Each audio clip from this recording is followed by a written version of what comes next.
Hi friends, എല്ലാവർക്കും Candela study സർക്കിളിൻ്റെ പുതിയൊരു വീഡിയോയിലേക്ക് സ്വാഗതം. ഇന്നത്തെ വീഡിയോയിൽ നമ്മൾ ഡിസ്കസ് ചെയ്യാൻ പോകുന്നത് ഗ്രാവിറ്റേഷൻ എന്ന ടോപ്പിക്കുമായി ബന്ധപ്പെട്ടിട്ടുള്ള മൂന്നാമത്തെ വീഡിയോ ആണ്. നമ്മൾ ആദ്യം ടോപ്പിക് വീഡിയോ എടുത്തു. അതിനുശേഷം 10ാം ക്ലാസ് ലെവൽക്കും +2 ലെവൽക്കും കോമൺ ആയിട്ട് വരുന്ന കുറച്ച് ക്വസ്റ്റ്യൻസ് ഡിസ്കസ് ചെയ്തു. ഇപ്പോൾ നമ്മൾ ചെയ്യാൻ പോകുന്നത് ഗ്രാവിറ്റേഷൻ എന്ന ഭാഗത്ത് ഉൾപ്പെടുന്ന +2 സിലബസ് വരുന്ന, അതായത് ഇന്ത്യൻ നേവിയുടെ AASSR, പിന്നെ ഇന്ത്യൻ ആർമിയുടെ നഴ്സിംഗ് അസിസ്റ്റൻറ്റ് ആൻഡ് ടെക്നിക്കൽ, പിന്നെ ഇന്ത്യൻ എയർഫോഴ്സിൻ്റെ ഗ്രൂപ്പ് X, കൂടാതെ ഇന്ത്യൻ കോസ്റ്റ് ഗാർഡിൻ്റെ യാന്ത്രിക് എന്നീ വിഭാഗങ്ങൾക്ക് വരുന്ന ക്വസ്റ്റ്യൻസ് ആണ് ഇപ്പോൾ ഡിസ്കസ് ചെയ്യാൻ പോകുന്നത്. സോ നിങ്ങൾക്ക് മുന്നത്തെ വീഡിയോസിൽ എന്തെങ്കിലും ഡൗട്ട് ഉണ്ടെങ്കിൽ കുറേ പേര് പേഴ്സണൽ നമ്പർ ചോദിക്കുന്നുണ്ട്. അപ്പോൾ പേഴ്സണൽ നമ്പർ തരാൻ കുറച്ച് ബുദ്ധിമുട്ടുണ്ട്. സോ ഞാൻ എന്ത് ചെയ്തിട്ട് എൻ്റെ ഇൻസ്റ്റാഗ്രാമിൻ്റെ ID നിങ്ങൾക്ക് ഡിസ്ക്രിപ്ഷൻ ബോക്സിൽ കൊടുത്തിട്ടുണ്ട്. സോ നിങ്ങൾക്ക് ധൈര്യമായിട്ട് മെസ്സേജ് അയക്കാം, ഞാൻ റിപ്ലൈ തരുന്നതായിരിക്കും. സോ നമുക്ക് ഇനി എന്തൊക്കെയാണ് ക്വസ്റ്റ്യൻസ് ഒക്കെ നോക്കാം.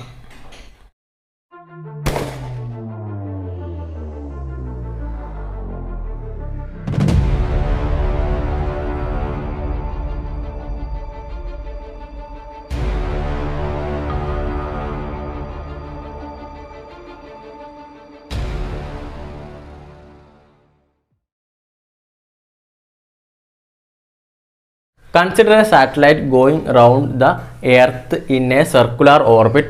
Which of the following statement is wrong? അപ്പം ഒരു സാറ്റലൈറ്റ് ഭൂമിയെ ചുറ്റുന്നുണ്ട്.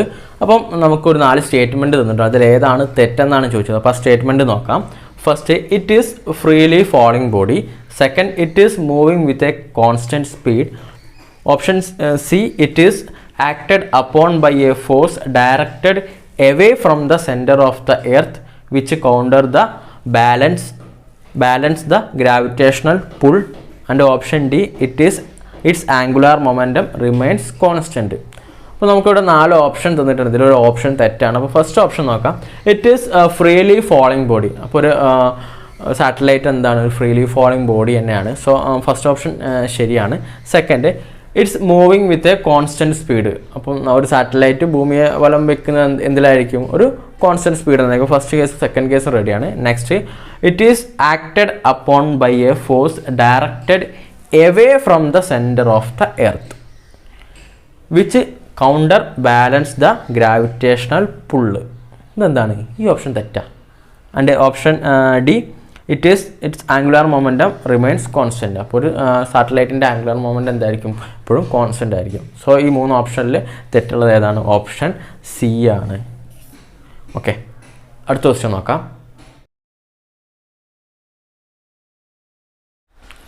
നോക്കാം. A missile is launched with a velocity less than the escape velocity.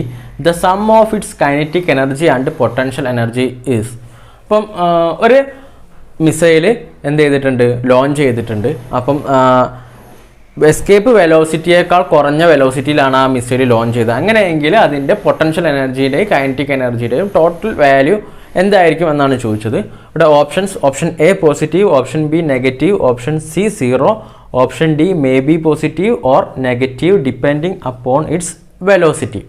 അപ്പോൾ ഇവിടെ ശ്രദ്ധിക്കാം, ഒരു മിസൈൽ എസ്കേപ്പ് വെലോസിറ്റിയുടെ താഴെ ഉള്ള വെലോസിറ്റിയിലാണ് ഇപ്പോൾ ഇവിടെ ലോഞ്ച് ചെയ്തത്. അപ്പോൾ എസ്കേപ്പ് വെലോസിറ്റിയുടെ മുകളിലേക്ക്, അഥവാ 11 km/s വേഗതയിൽ അല്ല ഇവിടെ ലോഞ്ച് ചെയ്തത്. സോ എസ്കേപ്പ് വെലോസിറ്റിയിലാണെങ്കിൽ ആ ഒബ്ജക്റ്റ് എന്ത് ചെയ്യും? മുകളിലോട്ട് പോകും. ഇനി എസ്കേപ്പ് വെലോസിറ്റിയുടെ താഴെയുള്ള വെലോസിറ്റിയിലാണ് ഈ മിസൈൽ ഇവിടെ ലോഞ്ച് ചെയ്തത്. സോ അപ്പോൾ എന്തായിരിക്കും? ഇപ്പോൾ ഭൂമിയായിട്ട് എന്തുണ്ടാവും? ഒരു അട്രാക്ഷൻ ഉണ്ടാവും. സോ എന്തായിട്ട് മാറി? ഇവിടെ ഉണ്ടാവുന്ന കൈനറ്റിക് ആൻഡ് പൊട്ടൻഷ്യൽ എനർജിയുടെ ടോട്ടൽ എന്തായിട്ട് മാറുന്നുണ്ടാവും? നെഗറ്റീവായിട്ട് മാറും. സോ ആൻസർ ബി ആണ്. അപ്പോൾ എന്ത് ചെയ്യുക? ഇതൊന്നും ജസ്റ്റ് ക്വസ്റ്റ്യൻ എന്താ നോക്കുക, ഇതിൻ്റെ ആൻസർ എന്താ നോക്കുക. എക്സാമിന് ഇതിങ്ങനെ തന്നെ പഠിച്ചു വെക്കുക. സോ നമുക്ക് അടുത്ത ക്വസ്റ്റ്യൻ നോക്കാം. അടുത്ത question, a geostationary satellite is. ഒരു ജിയോ സ്റ്റേഷണറി സാറ്റലൈറ്റിൻ്റെ കുറച്ച് ക്വാളിഫിക്കേഷൻ അല്ലെങ്കിൽ അതുമായി ബന്ധപ്പെട്ട കുറച്ച് കാര്യങ്ങൾ തന്നിട്ടുണ്ട്. അതിലേതാണ് ശരിയെന്നാണ് ചോദിച്ചത്. Option A, moves faster than the near earth satellite. അപ്പം എർത്ത് സാറ്റലൈറ്റിനേക്കാൾ സ്പീഡിൽ മൂവ് ചെയ്യും എന്നാണ് പറയുന്നത്.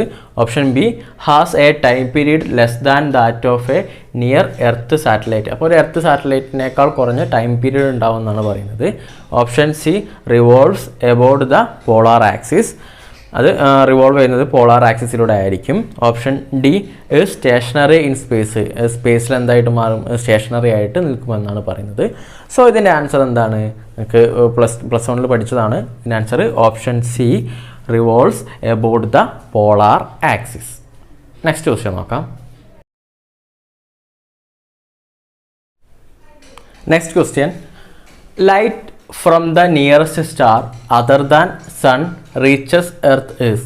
ഇപ്പം സൂര്യനല്ലാത്ത നമ്മുടെ തൊട്ടടുത്തുള്ള ഒരു നക്ഷത്രത്തിൽ നിന്നും ഭൂമിയിലേക്ക് ലൈറ്റ് എത്തുന്നത് എത്ര സമയം കൊണ്ടാണെന്നാണ് ചോദിച്ചത്. അപ്പോൾ നമുക്ക് സൂര്യനിൽ നിന്നും ഭൂമിയിലേക്ക് സമയം എത്തുന്നത് എത്ര ടൈം കൊണ്ടാണ്? 8 മിനിറ്റും 20 സെക്കൻഡും കൊണ്ടാണ് നമുക്ക് സൂര്യനിൽ നിന്നും ഭൂമിയിലേക്ക് ലൈറ്റ് എത്തുന്നത്. അങ്ങനെയെങ്കിൽ സൂര്യനല്ലാത്ത മറ്റൊരു സ്റ്റാറിൽ നിന്നും ഭൂമിയിലേക്ക് എത്തുന്ന സൺലൈറ്റിൻ്റെ ടൈം എത്രയാണെന്നാണ് ചോദിച്ചത്. Option A 4.2 second, option B 42 second, option C 4.2 days, option D 4.2 years. അപ്പോൾ സൂര്യനിൽ നിന്ന് 8 മിനിറ്റും 20 സെക്കൻഡ് ആകുമ്പോൾ നിങ്ങൾക്ക് പെട്ടെന്ന് ആലോചിക്കുക 4.2 ഡേയ്സ് ആണ്. തെറ്റാണ്. എന്താണ് ഓപ്ഷൻ? ഓപ്ഷൻ ഡി 4.2 ഇയേഴ്സ് ആണ് സൂര്യനല്ലാത്ത മറ്റൊരു സ്റ്റാറിൽ നിന്നും ഭൂമിയിലേക്ക് ലൈറ്റ് എത്താൻ എടുക്കുന്ന സമയം. 4.2 ഇയേഴ്സ്. അപ്പോൾ ഇതൊന്ന് നോട്ട് ചെയ്ത് വെക്കണം. ഇത് റിപ്പീറ്റ് അടിച്ചു വന്നൊരു ക്വസ്റ്റ്യൻ ആണ്. സോ നമുക്ക് നെക്സ്റ്റ് ഒരു ക്വസ്റ്റ്യനിലേക്ക് പോകാം.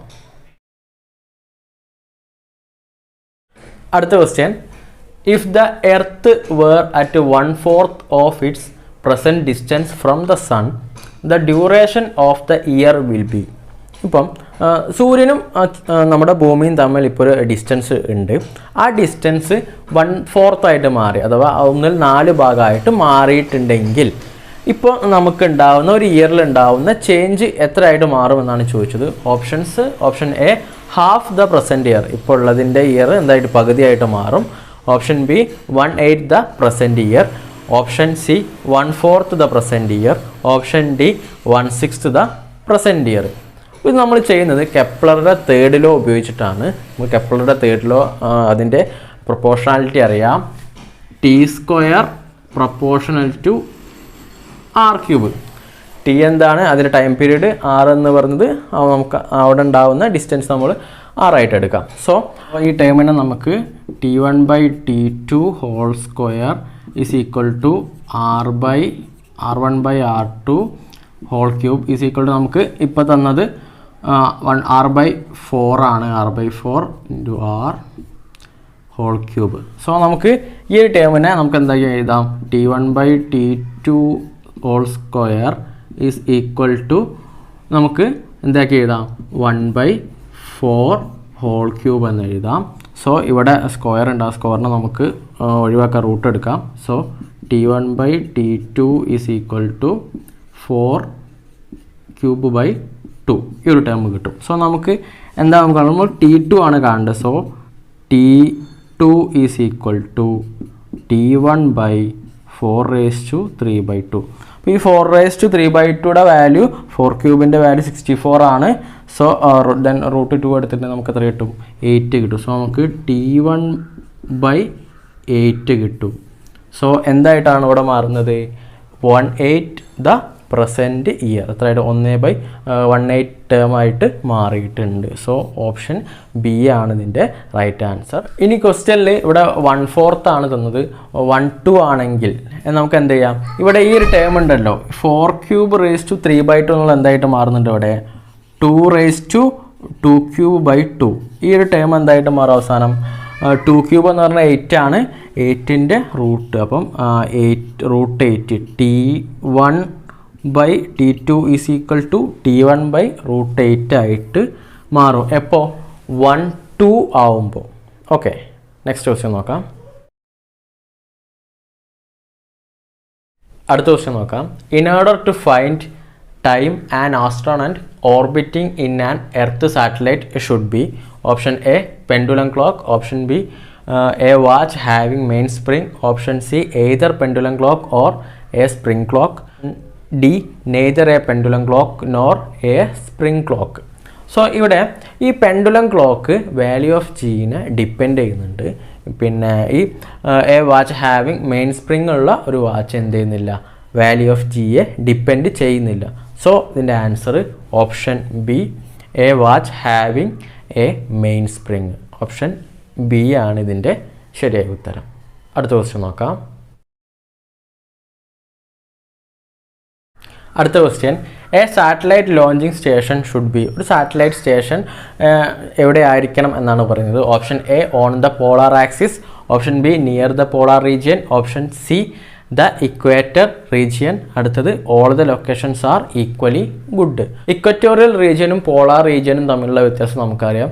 പോളാർ റീജിയനിലായിരിക്കും ഏറ്റവും കൂടുതൽ ഗ്രാവിറ്റിയുടെ അട്രാക്ഷൻ കൂടുതൽ ഉണ്ടാവുക. അപ്പം ഇക്വറ്റോറിയൽ എന്തായിരിക്കും, കുറവായിരിക്കും. സോ ഇതിൻ്റെ ആൻസർ എന്താണ്, option C near the equatorial region ആണ്.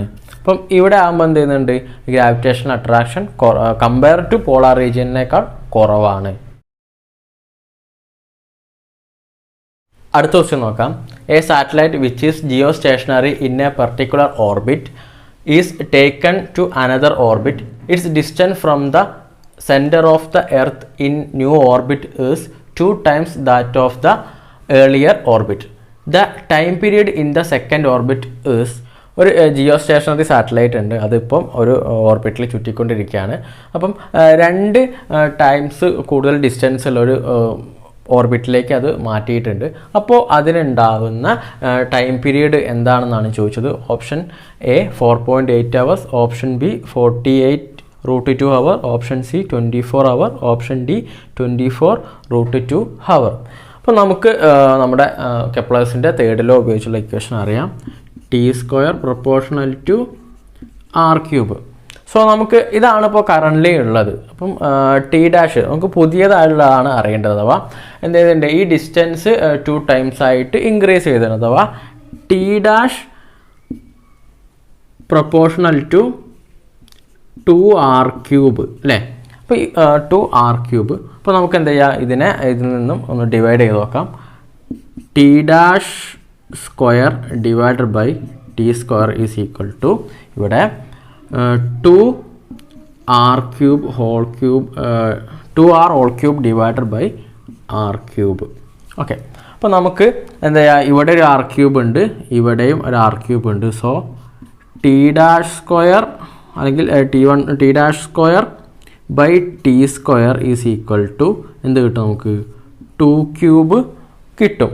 നമുക്ക് എന്താണ് അറിയേണ്ടത്, ഇവിടെ നമുക്ക് T' ആണ് അറിയേണ്ടത്. So T' is equal to എന്താ, ഇവിടെ T2 അങ്ങോട്ട്, ഈ T അങ്ങോട്ട് പോകുമ്പോൾ T ഇൻറ്റു 2⁻³ എന്നാവും. കാരണം നമുക്ക് ഇവിടെ 2 ടേമിൽ സ്ക്വയർ ഉണ്ട്. ഈ സ്ക്വയർ ഒഴിവാക്കാൻ വേണ്ടിയിട്ട് നമ്മൾ 2 ഭാഗത്തും റൂട്ട് എടുത്തിട്ടുണ്ട്. സോ T1 അഥവാ T' is equal to T into 2⁻³². അപ്പോൾ ഈ ഒരു ജിയോ സ്റ്റേഷനറി സാറ്റലൈറ്റ് ആകുമ്പോൾ അതിലിപ്പോൾ ഉള്ള ടൈം പീരീഡ് എന്ന് പറയുന്നത് 24 hour ആണ്. So 24 into 2⁻³². 2⁻³² വാല്യൂ എന്ന് പറഞ്ഞാൽ എത്രയാണ്? So 24 into √8. ഈ √2നെ നമുക്ക് 2 ഇൻറ്റു 2 ഇൻറ്റു 2 ചെയ്തിട്ടുണ്ടെങ്കിൽ നമുക്ക് ഒരു 4നെ അങ്ങോട്ട് പുറത്തെടുക്കാം. 4 ഇൻറ്റു 2. സോ നമുക്ക് 2നെ നമുക്ക് പുറത്തെടുക്കാം. 2√2 വരും. സോ നമുക്ക് എന്ത് കിട്ടും, 24 ഇൻറ്റു 2√2 അഥവാ 48√2. ഇതിൻ്റെ ആൻസർ ഓപ്ഷൻ ബി 48√2 hours ആണ്. അടുത്ത ക്വസ്റ്റ്യൻ നോക്കാം.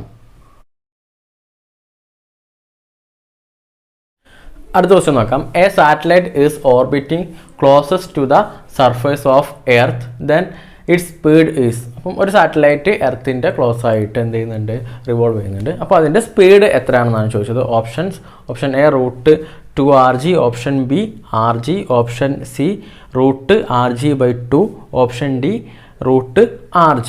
അപ്പോൾ നമുക്ക് ഇങ്ങനെ കെപ്ലർസ് ലോയുമായി ബന്ധപ്പെട്ടിട്ട് നിങ്ങൾ +1 ഒരു ഇക്വേഷൻ പഠിച്ചിട്ടുണ്ട്. F is equal to mv²/r. Okay, അപ്പോൾ m എന്ന് പറയുന്നത് മാസമാണ്. സോ നമുക്ക് ഫോഴ്സിൻ്റെ ഇക്വേഷൻ അറിയാം. F is equal to ma ആണ്. So ma is equal to mv²/r. ഈ ആക്സലറേഷൻ നമ്മൾ എന്ത് കൊടുക്കാം, g എന്ന് കൊടുക്കാം. ഇവിടെ ഒരു m ഉണ്ട്, ഇവിടെ ഒരു m ഉണ്ട്, കട്ട് ചെയ്തു. g is equal to v²/r. നമ്മളോട് എന്താ വെച്ചാൽ വെലോസിറ്റിയാണ് ചോദിച്ചത്. So v² is equal to gr. v is equal to GR. So നമ്മുടെ ആൻസർ ഓപ്ഷൻ ഡി ആണ് റൈറ്റ്, റൂട്ട് GR അല്ലെങ്കിൽ റൂട്ട് RG. അടുത്ത ക്വസ്റ്റ്യൻ നോക്കാം. 2 metal spheres of equal radius r are touching each other. The force of attraction F between them is. അപ്പം രണ്ട് ഒബ്ജക്റ്റുകൾ, രണ്ട് സ്ഫിയറിലുള്ള ഒബ്ജക്റ്റുകൾ അടുത്തടുത്ത് നിൽക്കുക, അതിൻ്റെ റേഡിയസ് ഈക്വൽ ആണ്. അങ്ങനെയെങ്കിൽ അവയ്ക്കിടയിൽ ഉണ്ടാവുന്ന ഫോഴ്സ് എത്രയാണെന്നാണ് ചോദിച്ചത്. നമുക്ക് എഫ് ഇസ് ഈക്വൽ ടു എന്താ G_m_m/r². അപ്പോൾ നമുക്ക് ഇവിടെ ഇതിൻ്റെ മാസ് തന്നിട്ടില്ല. സോ നമുക്ക് എന്താ രണ്ടും ഈക്വൽ ആണ് അല്ലേ. അപ്പം ആ ഇക്വേഷൻ നമുക്ക് എങ്ങനെ മാറ്റി എഴുതാം? G_m²/r² എന്ന് നമുക്ക് എന്ത് എഴുതാം? മാറ്റി എഴുതാം. സോ ഇവിടെ എന്താണ്, രണ്ട് സ്ഫിയറുകളുണ്ട്. അപ്പോൾ നമുക്ക് ഇവിടെ 2r² എന്ന് കൊടുക്കാം. 2r² എന്ന് കൊടുക്കാം. ഇവിടെ നമുക്ക് മാസ് നമുക്ക് എങ്ങനെ കണ്ടുപിടിക്കാം? ഡെൻസിറ്റിയുടെ ഇക്വേഷൻ അറിയാം. Density rho is equal to mass by volume അല്ലേ. അപ്പോൾ ഒരു സ്ഫിയർ ആകുമ്പം ഇതിൻ്റെ വോളിയം എന്ന് പറയുന്നത് എത്രയായിരിക്കും? 4/3πr³ ആണ്. 4/3πr³. സോ മാസ് എന്തായിരിക്കും? 4/3πr³ ഇൻറ്റു റോ അല്ലേ. ഇവിടെ ഉണ്ടാകുന്ന ഡെൻസിറ്റിയോട് ഈ വോളിയം ഗുണിച്ചിട്ട് നമുക്ക് എന്ത് കിട്ടും? ഇതിൻ്റെ മാസ് കിട്ടും. സോ നമുക്ക് എന്ത് ചെയ്താൽ ഈ ഇക്വേഷൻ ഇങ്ങോട്ട് മാറ്റി എഴുതാം. ഇവിടെ എമ്മിൻ്റെ value 4/3πr³ into rho whole square. കാരണം ഇവിടെ ഈ m² ഉള്ളത് കൊണ്ടാണ് ഇവിടെ ടോട്ടലായിട്ട് നമ്മൾ സ്ക്വയർ ചെയ്തത്. ഡിവൈഡഡ് ബൈ എന്നിട്ട് 2r². ഓക്കെ, അപ്പം നമുക്ക് ഇതിലൊന്ന് സ്പ്ലിറ്റ് ചെയ്യാന്നുണ്ടെങ്കിൽ ഇവിടെ നമുക്ക് 4/3πr³ into rho whole square ഉണ്ട്. ഇവിടെ 2r² ഉണ്ട്. അപ്പോൾ നമുക്ക് എഫ് പ്രപ്പോർഷണൽ ടു ആറിലേക്കാണ് നമുക്ക് എത്തേണ്ടത്. അപ്പോൾ ഈ കോൺസ്റ്റൻറ്റ് ടേമുകളൊക്കെ നമുക്ക് അവിടെ മാറ്റി നിർത്താം. അഥവാ നമുക്ക് എങ്ങനെ ചെയ്യാം? ഇവിടെ ഈ 4/3πr ഇവിടെ ഹോൾ സ്ക്വയർ ഉണ്ട്. അപ്പോൾ നമുക്ക് ഇവിടെ എന്ത് ചെയ്താം? ഇതിനെ പുറത്തെടുക്കുകയെന്നുണ്ടെങ്കിൽ 4² ഡിവൈഡ് ബൈ 3. ഈ 3 അടിയിലോട്ട് വരും. So π² r 3 into 2 r⁶ into rho divided by ഇവിടെ എന്ത് കിട്ടും? 4 ദെൻ ആറിൻ്റെ സ്ക്വയർ. ഇവിടെ ഒരു r² ഉണ്ട്. സോ ഇത് തമ്മിൽ കട്ട് ചെയ്തിട്ട് ഇവിടെ എന്ത് കിട്ടും? r⁴. അപ്പോൾ ഈ റിലേഷനിൽ ആറിൻ്റെ ടൈം എന്തായി മാറിയിട്ടുണ്ട്? r⁴ ആയിട്ട് മാറിയിട്ടുണ്ട്. So F proportional to r⁴. ഇതിൻ്റെ answer option B option A F proportional to r⁴. അപ്പോൾ ഇത് ഒക്കെ റിപ്പീറ്റ് അടിച്ചു വരുന്ന ക്വസ്റ്റ്യൻ ആണ്. ചെയ്യാൻ നിൽക്കണ്ട, ജസ്റ്റ് ക്വസ്റ്റ്യൻ നോക്കുക. നമ്മൾ ഓൾറെഡി ചെയ്തതാണെങ്കിൽ ഡയറക്റ്റായിട്ട് എന്ത് ചെയ്യുക? പിക്ക് ചെയ്യുക. അടുത്ത ക്വസ്റ്റ്യൻ നോക്കാം. The escape velocity from the earth surface is 11 km/s. A certain planet has a radius twice that of the earth. Its mean density is same as that of the earth. The value of the escape velocity from the planet would be. അപ്പം ഒരു planet ഉണ്ട്. So നമുക്ക് എർത്തിൻ്റെ സർഫേസിലാണ്. അത് എർത്തിൻ്റെ escape velocity 11 km/s ആണ്. അപ്പോൾ നമുക്ക് തന്നിരിക്കുന്ന പിന്നെ സർട്ടൈൻ പ്ലാനറ്റിൻ്റെ റേഡിയസ് എർത്തിനേക്കാൾ ട്വൈസ് ആണ്, 2 മടങ്ങ് കൂടുതലാണ്. അങ്ങനെയെങ്കിൽ ആ സർട്ടൈൻ പ്ലാനറ്റിന് ഉണ്ടാകുന്ന എസ്കേപ്പ് വെലോസിറ്റി എന്താണെന്നാണ് ചോദിച്ചത്.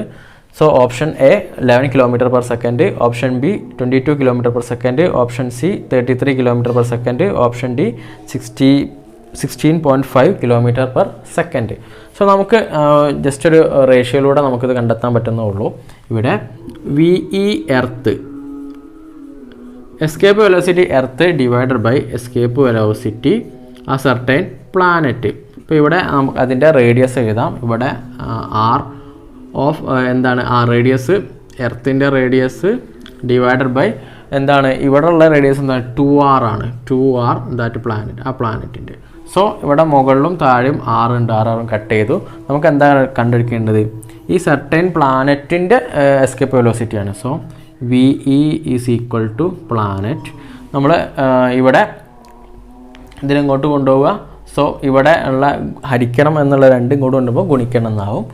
VE എർത്ത് ഇൻറ്റു 2 അഥവാ എർത്തിൻ്റെത് 11 11 ഇൻറ്റു 2 അഥവാ 22 km/s ആണ് ഇതിൻ്റെ ആൻസർ. ഓപ്ഷൻ ബി ആണ്.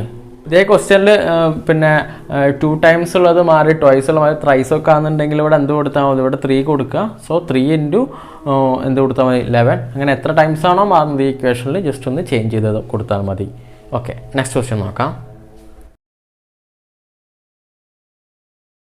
അടുത്ത ക്വസ്റ്റ്യൻ നോക്കാം.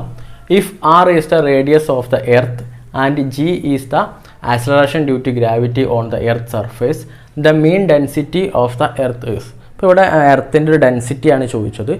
നമുക്ക് എന്ത് തന്നിട്ടുണ്ട്? Acceleration due to gravity G ആണെന്ന് പറഞ്ഞിട്ടുണ്ട്. ദെൻ ഇവിടെ എന്ത് തന്നിട്ടുണ്ട്? അതിൻ്റെ മാസ് M ആണെന്ന് നമുക്ക് ഓൾറെഡി നമുക്കറിയാം. സോ ഇത് 6 അതിൻ്റെ റേഡിയസ് 6 ആണെന്ന് നമുക്ക് തന്നിട്ടുണ്ട്. അങ്ങനെയെങ്കിൽ ഇതിൻ്റെ ഡെൻസിറ്റിയാണ് ചോദിച്ചത്. നമുക്ക് ജിയുടെ ഇക്വേഷൻ അറിയാം. G is equal to gm/r². Okay, അപ്പോൾ നമുക്ക് ഇന്ന് എമ്മിൻ്റെ ഇക്വേഷൻ കാണാം. M is equal to എന്ത് കിട്ടും? gr² എന്ത് കിട്ടും? Capital G. നമുക്ക് മാസ് നമുക്ക് ഇവിടെ എന്താണ് പറഞ്ഞത്? നമ്മളോട് ഡെൻസിറ്റിയാണ് കാണാൻ പറഞ്ഞത്. മാസ് ബൈ വോളിയാണ് ഇവിടെ ഡെൻസിറ്റി. സോ നമുക്ക് M is equal to എന്ത് കിട്ടും? ρ into V.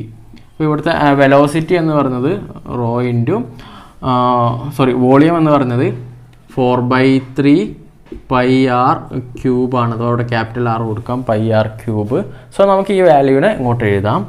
ρ into 4/3 πr³ is equal to gr³ G.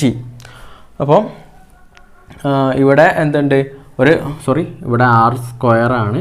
ഇവിടെ ഒരു r³ ഉണ്ട്, ഇവിടെ ഒരു r² ഉണ്ട്. അപ്പോൾ ഇവിടെ ഇത് കട്ട് ചെയ്തിട്ടുണ്ടെങ്കിൽ ഇവിടെ ഒരു r ഉണ്ടാവും. സോ നമുക്ക് ഈ ഒരു ടേമിനെ ഇങ്ങോട്ട് കൊണ്ടുപോയിട്ടുണ്ടെങ്കിൽ ഈ ഡെൻസിറ്റി റോയെ ഇവിടെ നിർത്താം. ρ is equal to ഇവിടെ ഒരു G ഉണ്ട് ഡിവൈഡഡ് ബൈ ഇവിടെ ഒരു ക്യാപിറ്റൽ G ഉണ്ട്. സോ ഇവിടെ 4/3 എന്നത് സമത്തിനപ്പുറത്ത് കൊണ്ടുപോകുമ്പോൾ 3/4 ആകും. അഥവാ 3/4 G. നെക്സ്റ്റ് പൈ ഇങ്ങോട്ട് പോരും. ദെൻ എന്തുണ്ട്? ഒരു R ഉണ്ട്. അപ്പോൾ എന്ത് കിട്ടി? 3g/4 g/r. അഥവാ നമുക്ക് എങ്ങനെ എഴുതാം? 3g ഡിവൈഡഡ് ബൈ 4πgr എന്ന് കൊടുക്കാം. So answer option C 3g divided by 4πrg. Next question നോക്കാം. അടുത്തത് ഈ സെഷനിലെ ലാസ്റ്റ് ക്വസ്റ്റ്യൻ ആണ്. If the radius of the earth shrinks 1.5%, mass remain same, mass same ആണ്, then the value of acceleration due to gravity changes by. അപ്പോൾ ഇവിടെ എർത്തിൻ്റെ radius 1.5% ആയിട്ട് shrink ചെയ്യുകയാണെങ്കിൽ എന്താണ് ചോദിച്ചത്? ഇവിടെ അപ്പം അതിൻ്റെ മാസ് സെയിം ആണ്. ദെൻ എന്താണ് ഇതിൻ്റെ value of acceleration due to gravity? Acceleration due to ഗ്രാവിറ്റിയിൽ എന്ത് ചേഞ്ചാണ് ഉണ്ടാവുന്നതാണ് ചോദിച്ചത്. അപ്പോൾ ഇതിൽ എന്ത് ചേഞ്ചാണ് ഉണ്ടാവുന്നത്? 3% ഇവിടെ ചേഞ്ച് ഉണ്ടാവും. ഓപ്ഷൻ സി ആണ് ഇതിൻ്റെ ആൻസർ. സോ ഫ്രണ്ട്സ്, നമ്മളിന്ന് കുറച്ച് കൂടുതൽ ക്വസ്റ്റ്യൻസ് ഡിസ്കസ് ചെയ്തിട്ടുണ്ട്. ഇത് ഞാൻ ഓൾറെഡി പറഞ്ഞു, ഏറ്റവും കൂടുതൽ വരുന്നത് +2 സിലബസ് ഉള്ളവർക്കാണ്. സോ നിങ്ങൾ എന്ത് ചെയ്യുക? ഇങ്ങനത്തെ പോലെയുള്ള ക്വസ്റ്റ്യൻസ് കൂടുതൽ ആപ്ലിക്കേഷൻ ലെവൽ ക്വസ്റ്റ്യൻസ് ചെയ്ത് പഠിക്കുക. ഇപ്പോൾ ഞാനിവിടെ ചെയ്ത കൂടുതൽ ക്വസ്റ്റ്യൻസും ഇതുപോലെ തന്നെ ചോദിക്കാൻ പറ്റുന്ന ക്വസ്റ്റ്യൻസ് ആണ്. അതിൽ വേറെ ചേഞ്ചസ് ഒന്നും ഉണ്ടാവില്ല. അപ്പോൾ ഞാൻ തന്നിരിക്കുന്ന ക്വസ്റ്റ്യൻസ് കുറേ ഡെറിവേഷൻ ഞാൻ ഇവിടെ ചെയ്തിട്ടുണ്ട്. സോ നിങ്ങൾ എന്ത് ചെയ്യേണ്ട? അങ്ങനെ ഡെറിവേഷൻ ചെയ്തിട്ട് ഞാൻ ഡെറിവേഷൻ എന്താണ് ചെയ്തതെന്ന് വെച്ചിട്ടുണ്ടെങ്കിൽ നിങ്ങൾക്ക് സംഗതി മനസ്സിലാവാൻ വേണ്ടിയിട്ടാണ്. പക്ഷേ എക്സാമിന് ഒരിക്കലും നമുക്ക് ഡെറിവേഷൻ ചോദിക്കില്ല. സോ നിങ്ങൾ ആ ക്വസ്റ്റ്യൻ നോക്കിയിട്ട് അതിൻ്റെ ആൻസർ നമ്മൾ ഓൾറെഡി പഠിച്ചാണ്. സോ ചെയ്യാണ്ട് നമ്മൾ എന്ത് ചെയ്യുക? ഡയറക്റ്റായിട്ട് ആൻസർ പിക്ക് ചെയ്യാൻ ശ്രമിക്കുക. അപ്പോൾ സെയിം ക്വസ്റ്റ്യൻ ആണെങ്കിൽ മാത്രം. സോ ആപ്ലിക്കേഷൻ ലെവലിലെ ക്വസ്റ്റ്യൻസ് നമ്മൾ 1-2 ലെവലിൽ 2 ക്വസ്റ്റ്യൻ നമ്മൾ ചെയ്തിട്ടുള്ളൂ. അല്ലാതെ നമുക്ക് സെയിം അതുപോലെ ചോദിക്കുന്ന ക്വസ്റ്റ്യൻ ആണ് തന്നത്. അപ്പോൾ എന്ത് ചെയ്യുക? ഈ ക്വസ്റ്റ്യൻസൊക്കെ ചെയ്ത് പഠിക്കുക. എക്സാമിന് തീർച്ചയായിട്ടും ഇതിൽ നിന്ന് 1-2 ക്വസ്റ്റ്യൻസ് എന്തായാലും വരാൻ സാധ്യതയുണ്ട്. കാരണം പ്രീവിയസ് ക്വസ്റ്റ്യൻ പേപ്പറിൽ റിപ്പീറ്റ് അടിച്ച് വന്ന ക്വസ്റ്റ്യൻസാണ് കൂടുതലുള്ളത്. ഇപ്പം മുന്നത്തെ വീഡിയോകൾ പറഞ്ഞ പോലെ തന്നെ എയർഫോഴ്സൊക്കെ എന്തായിട്ടാണ് പിന്നെ ഓൺലൈൻ എക്സാമായിട്ടാണ് വരുന്നത്. സോ കൂടുതൽ ക്വസ്റ്റ്യൻസ് വരാൻ സാധ്യതയുണ്ട്, കുറേ ഷിഫ്റ്റ് ഉണ്ടായതുകൊണ്ട്. അപ്പോൾ എന്ത് ചെയ്യുക? നിങ്ങൾ നല്ല രീതിയിൽ പഠിക്കുക. എയർമാനോ നിങ്ങൾ പിന്നെ ഗ്രൂപ്പ് എക്സോ അല്ലെങ്കിൽ ഇന്ത്യൻ ആർമിൻ്റെ ടെക്നിക്കലോ എന്താണോ നിങ്ങളുടെ എയിം അതെന്ത് ചെയ്യുക, നിങ്ങൾക്ക് അതിലേക്ക് എത്താൻ കഴിയട്ടെ. സോ നമുക്ക് മറ്റൊരു വീഡിയോയുമായിട്ട് അടുത്ത ക്ലാസ്സിൽ കാണാം. അപ്പോൾ വീണ്ടും കാണുന്നവരേക്കും ജയ് ഹിന്ദ്.